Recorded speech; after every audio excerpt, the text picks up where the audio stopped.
Hey there, this is Pat Ennis of ENNIS Legacy Partners. Welcome to the Exit Readiness Podcast. I'm here with co-host Walter Dial, CPA and tax partner at GRF CPAs and Advisors in Bethesda, Maryland. My business partner, Corby McGordon, is also here with us today. Our mission here on the podcast is to provide you, the business owner, with subject matter expertise on topics pertaining to building sellable or transferable business value, and then for planning your eventual exit from the business. We want to help you build a business that's transferable and then help you exit on your own terms and conditions. And so it's this time of year here in December that we all begin to plan for the next year in regard to business, personal too, but business, answering questions like, what's the plan to grow revenue and profitability in the new year? What are we going to need to add staff? Are we going to need new technology, new space, whatever it is? It's also a fantastic time to plan strategically for your eventual exit. And so it's become our annual practice here on the podcast at this time of the year to publish an episode that will help you know how to get started in the new year if you've yet to do that. And so our topic today is an exit planning checklist for 2025. And the checklist has these categories: decide where you want to go, assess where you are, design and implement a plan. And then, of course, there's monitoring the plan and once you've done those things. But today we're going to give you a high-level overview of these three categories, highlighting questions such as when do you want to leave the business? These are questions that every business owner is going to have to ask themselves at some point. When do I want to leave the business? To whom do I want to transfer or sell the business to? Is it going to be a third party, insider transaction, ESOP? What do I want to do there? What are any values-based and legacy goals that I might have? It's not unusual for our clients to really want to do something to take care of the employees who have helped them build the business. Or they may have some community-based type of goals. Anyway, what are your values-based and legacy goals? What's your post-exit life plan? Business owners can often regret leaving when lacking a plan for life that replaces the sense of purpose, meaning, significance that they've experienced in building a business that impacts so many different stakeholders. So what's your post-life or post-exit life plan? And then updating your personal financial plan, finding out how much money you're going to need post-exit to do everything that you want to do next, whatever that is. And is there a gap that needs to be filled? And so today's episode is a little different. It's almost like a presentation or a webinar because it's not going to be so as conversational as it usually is. And so Walter's going to start with the assessing where you are category, and then we'll move to design and implementing your plan. So Walter, how about it? Assessing where you are. What should folks think about? Thanks, Pat. Well, I think assessing where you are is, obviously a very critical step, maybe the most important. Pat, your famous quote is exposing reality, which I like. And I think, how are you going to figure out where you're going and how you're going to get there if you don't know where you are right now? So it's a critical step. Can't overstate that. And it starts with getting an estimate of value for the business. And Pat, Corby, you guys do those for what, $3,000, something like that? Yeah, it depends, but yeah, that's a good number.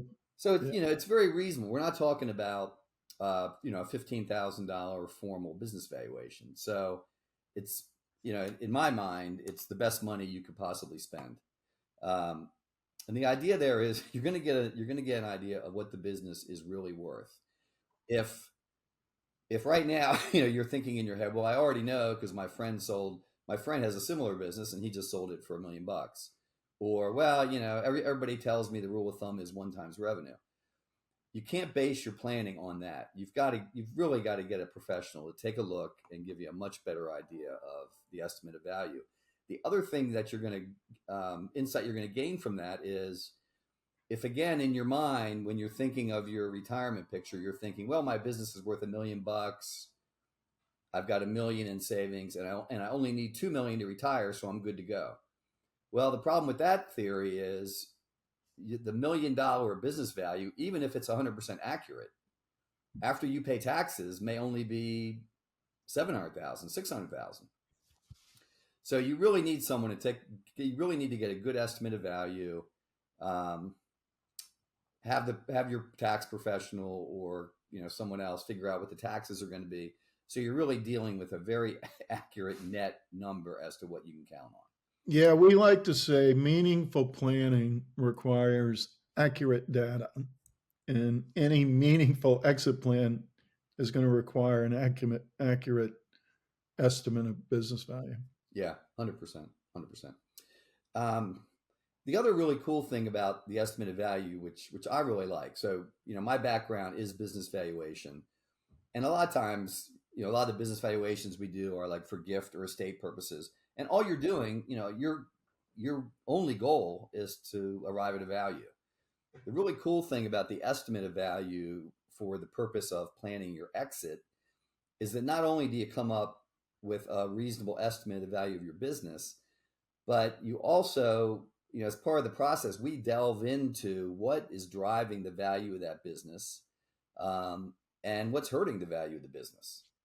So it's an extremely valuable tool from that standpoint too. And that's, those are the things you need to know as you map out your strategy for making your business more profitable and more sellable. So, I can't emphasize that enough. So number one, first step is get an estimate of value for your business. You also want to do things every year, like reviewing your business continuity plan. If something happens to you, what happens to the business? So you need to make sure your life insurance policies are up to date. If you got cross purchase agreements, those don't include people who haven't been in the business for 10 years. All that type of stuff. You really need to be. Mm-hmm. Yeah, let me just interject here real quick, because this is so important, and it's so often overlooked. It's work it's not real pleasurable work, we find, with business owners, to get this done. But boy, it's just critical, because we just don't know. We've got stories where owners have just suddenly passed away. We all think we're going to live to be 120, and some of us do, I guess, or become permanently incapacitated. And then, so how is the business going to continue? Does it need to continue? And what all needs to be put in place to make that happen beforehand? And is there going to be enough cash in coming into the situation to make it all happen?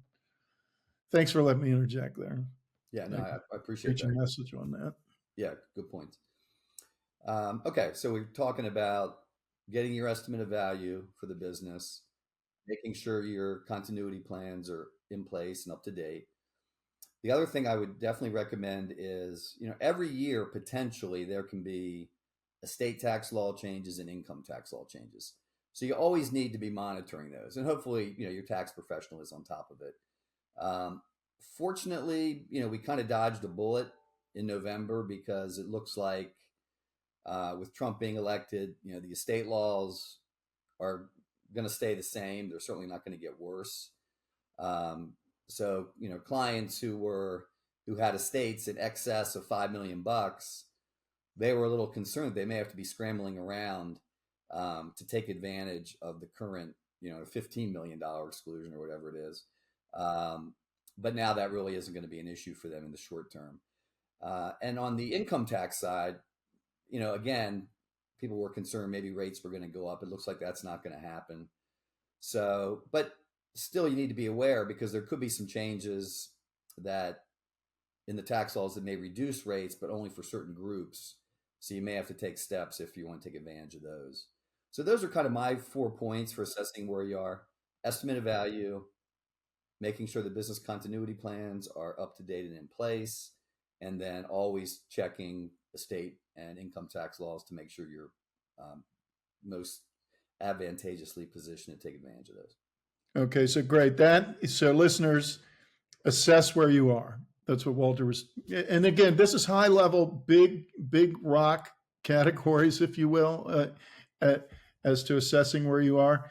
One thing that you mentioned, I want to just highlight a little bit more, Walter, is in the estimate of value process. It also uh, assessing or analyzing the non-financial value drivers of the business that impact the business. So not just the financial piece, but things like, is there a strong management team in place? Is there a problem with customer concentration? Is there too much dependence on one or more key employees? Things like that. Value drivers that are apart from the financial piece. So that's assessing where you are. And then Corp, you want to talk about then the designing and implementation? Sure. Yeah, thanks. Yeah, like Walter said, you got to know where you are. You also got to know where you want to go. Uh, I spent time as a navigator on a Navy ship for a while, and I would sit in San Francisco Harbor and plan to go to Yokosuka, Japan, and we would draw out the chart. We deviated significantly en route. Same thing here. So what we're about to cover, it doesn't have to be perfect, but pick a destination. And that first destination is really, what's your route? Do you want to sell to a third party? Do you have family members you want to transfer it to? Is there a management team that wants to buy it? ESOPs are an option, and there's experts on that. Or do you want to actually just go hit the beach and let your management team run it because they are a machine and can run it, and you just reap the rewards? All those are options. And so thinking through both what those options are, which one you really want, and then the financial benefit from those. And note, what you want and financial benefit, they're two different thoughts. Do you need to maximize the dollars? Or if not, you can do what you want and maybe get a little less money. So thinking through just those big options. And we've got an ebook available that kind of describes those and helps you wrestle through those questions so you can kind of get that initial idea. And yeah, hey Corb, real quick, they can listeners, you can access that ebook, Exit Routes, and it does exactly what Corby just said, pros and cons of each, and there's some worksheets in there. It can really help you start to clarify. You can access it at ExitReadinessAcademy.com. Excellent, thank you. And note, any plan, it's going to change. It's going to, as you learn more, it's going to change. So don't get hung up on the perfect plan, but get her down. Next is profitability. Focus on what's it going to take to make the business profitable. And if you've got a business that is just booming, the profit trends are up, the revenue trends are up, that says, yep, you got a potentially sellable business. As Walter said, even in the estimate of value process, you'll get a sense of that, what your trends really are. Because when the day is done, that's what enables you the options to sell, to transfer it to management, et cetera. And if you're one of those owners that, has cars and stuff like that in there, that's fine. But what buyers want to see, what a banker wants to see, are P&Ls that represent reality. And so just being clear on increasing the bottom line to show a profitable business, which at times can conflict with a tax accountant's desire to minimize income for taxation purposes, you got to make that choice. But from a sale perspective, people buy profitable businesses, okay? And that drives really the options for all those exit paths. And then, as Pat mentioned and alluded to, there are non-financial drivers, because the non-financial drivers really indicate the strength of the machine, the strength of the operations. And probably the two or three most critical elements are: one, owner centricity, or do you have a management team? Essentially, if the business depends upon you to run, then you are the business. If the business doesn't need you to run and you can go to Australia for 2 months, as a friend of ours was able to do, the business doesn't really need you. Option B is very attractive to a buyer. Otherwise, they're going to buy you and you're going to wind up with a job. So building out that management team over time that you trust can run it with your values, create profitability, enable future profitability. That's what really sets up a business owner for pretty much any options. Operating systems or procedures. And I know that sounds kind of like in the weeds, but if a lot of what you do is embodied in the minds of your employees as opposed to captured in a process on paper, then it's embedded in that person, and that person becomes critical to the functionality. This is where even doing things like outsourcing bookkeeping and accounting, there's a disembodiment, if you will, of the process. Having outsourced HR, companies like Insperity that take care of stuff for you, but at the same time are procedurally healthy, because a buyer is going to look at risk, as Walter alluded to. And so if you can minimize risk, processes show this is how we do it, becomes trainable, scalable, and not dependent upon 5 different key people. Associated with that, and Pat alluded to it, building a plan and then monitoring it, specifically financial controls. And it alludes to, the next point I'll make, the idea of budgeting and financial planning. Part of where you want to go is being able to tell the story. Yes, our revenue has been this, our profitability has been this for the last 5 years. Look what we're going to do in the next 5 years. We're going to go here. We're going to grow it like this. We're going to have profitability like this. And this is how we're going to do it. We're going to put these things in place, hire these people, go after these markets. That shows, one, you understand your numbers, you understand your business, and it also builds confidence in a buyer or a banker that may fund an ESOP or a banker that may fund a management buyout to lend you the money or purchase you, because they're looking at the future and the capability of the business to produce cash. So demonstrating then that you can budget, that you hit your budget. If you're missing your budget, you know why you missed your budget and you've taken corrective action, demonstrates knowledge of the business and financial controls. So those key elements really shore up credibility of a financial statement. And then, do you have the right team of advisors? Nobody is omnicompetent, and entrepreneurs are amazingly competent, but as you look toward exit and getting things in shape, finding the right, I mentioned them before, the outsource expertise to help you do things that you might not be the best at. You could be okay at it, but because this takes time, building that right team of advisors just helps you get there in a more measured way. And then lastly, exit planning is good business planning. And it's a different mindset, though. It's business as asset rather than business as income. And so you can DIY it, but it can be helpful to have folks like us, other exit planners, exit advisors on board, just to help keep your eyes focused on the future while you naturally day to day get drawn into what's happening this month, this year, etc. So just thinking through, are you going to DIY it, or do you have professional exit planners on board to help you do that? Those are the mountaintops.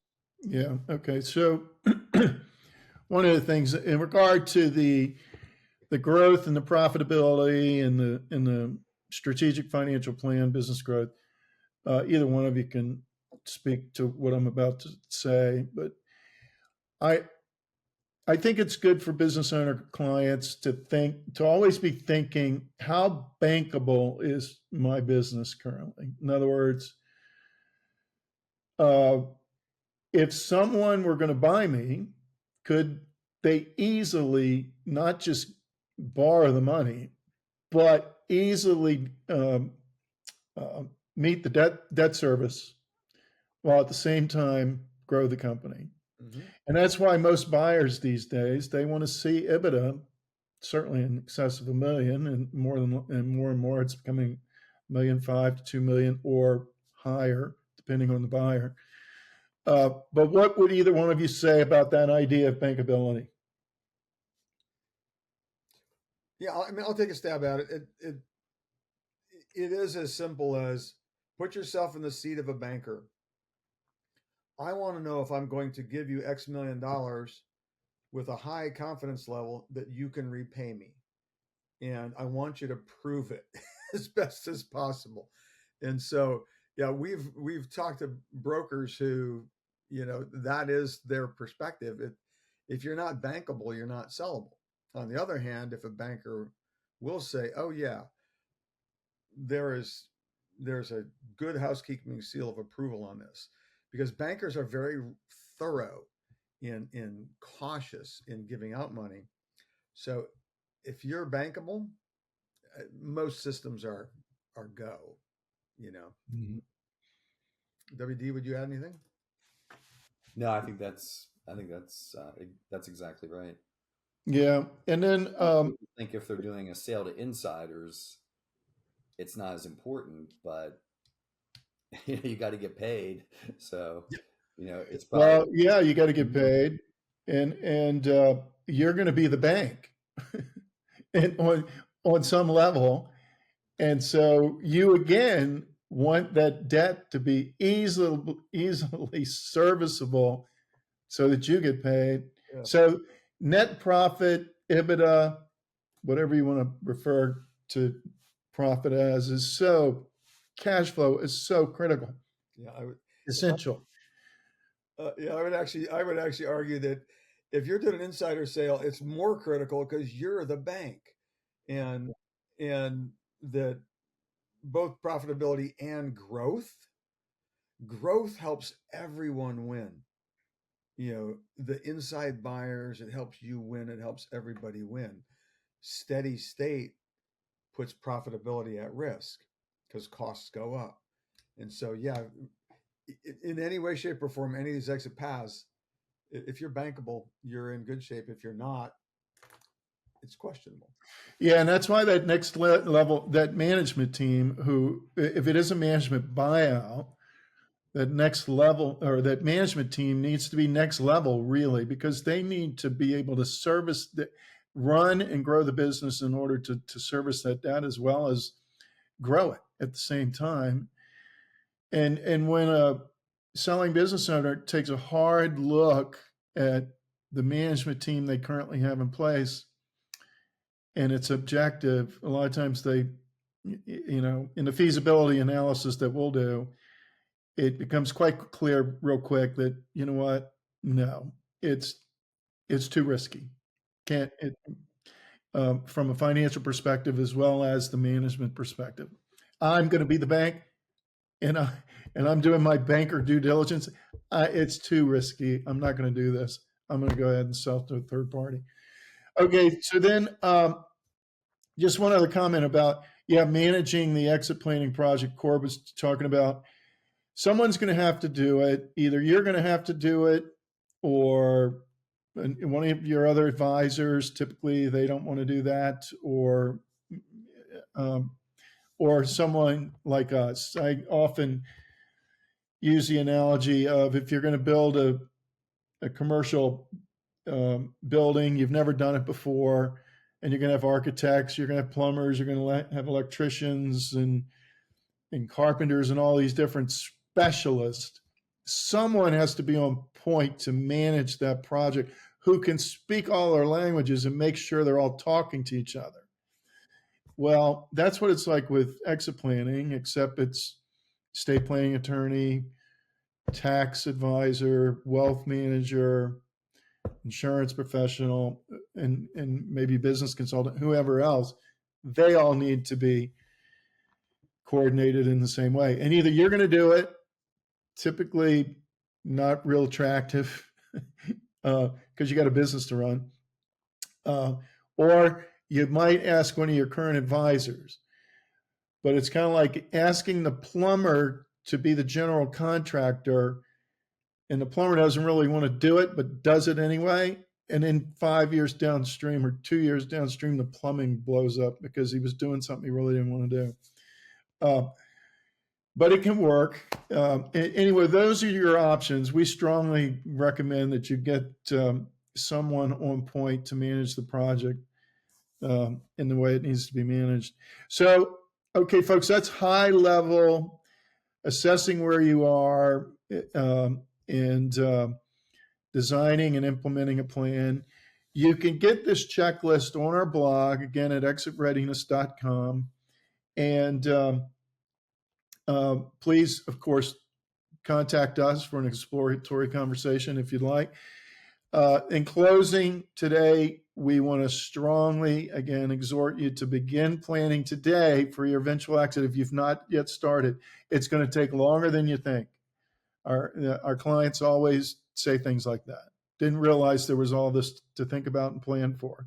And if you want help executing the exit planning checklist we've provided today or anything else related, you can contact Corby and myself at email at ExitReadiness.com or by phone. You can contact Walter at 301-951-9090 or Corb and I at 301-859-0860.